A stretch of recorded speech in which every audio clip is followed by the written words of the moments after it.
नमस्कार, जय सद्गुरू. आज आपण बनवणार आहोत अस्सल गावरान चवीची कांदा कुरडई. बऱ्याचदा काय होतं की घरात भाजीला काही नसलं की किंवा रोजच्या त्याच त्याच भाज्या खाऊन कंटाळा येतो. अशा वेळेस आता काय भाजी बनवायची हा मोठा प्रश्न असतो. पण तेव्हा कांदा कुरडईची भाजी हा आपला सर्वात सोपा आणि चविष्ट पर्याय असतो. ही झटपट होणारी भाजी अगदी कमी साहित्यात आणि 10 मिनिटात ही रेसिपी कशी बनवायची ते आज आपण पाहूया.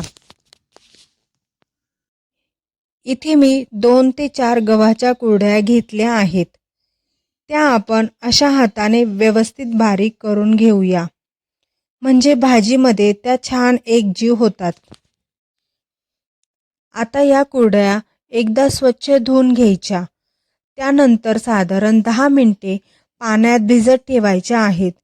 त्यामुळे कुरडई छान मऊ आणि लुसलुशीत होते. कुरडई भिजेपर्यंत आपण इथे कांदा कापून बाकीची तयारी करून घेऊया.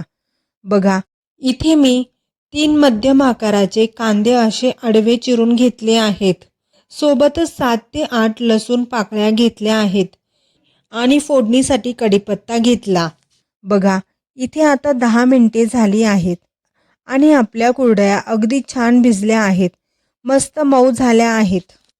आता या भिजवलेल्या कुरडया आपण एका चाळणीत काढून घेऊया, जेणेकरून त्यातलं सगळं जास्तीचं पाणी निथळून जाईल.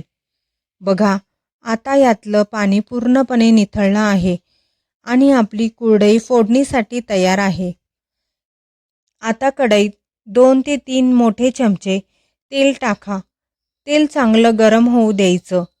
तेल गरम झालं की यामध्ये मोहरी टाकायची. मोहरी चांगली तडतडू द्यायची. मोहरी तडतडली की जिरे टाकायचे. आता लसूण टाकून घेऊया. आता बारीक केलेला कांदा टाकून घेऊया. कांदा परतत असतानाच मी यात थोडं मीठ टाकते, जेणेकरून कांदा पटकन परतला जाईल. कांदा छान गुलाबी होईपर्यंत आपल्याला परतून घ्यायचा आहे. आता यात मसाले टाकून घेऊया.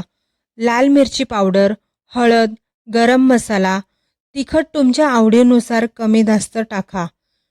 मसाला तेलात परतून झाला की आपण भिजवून ठेवलेली कुरडया यात घालूया.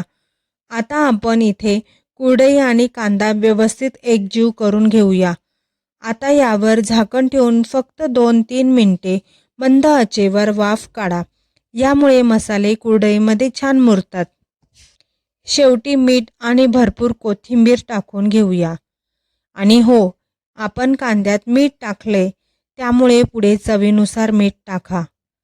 तर तयार आहे आपली झणझणीत कांदा कुरडईची भाजी. तुम्हीही नक्की करून पहा.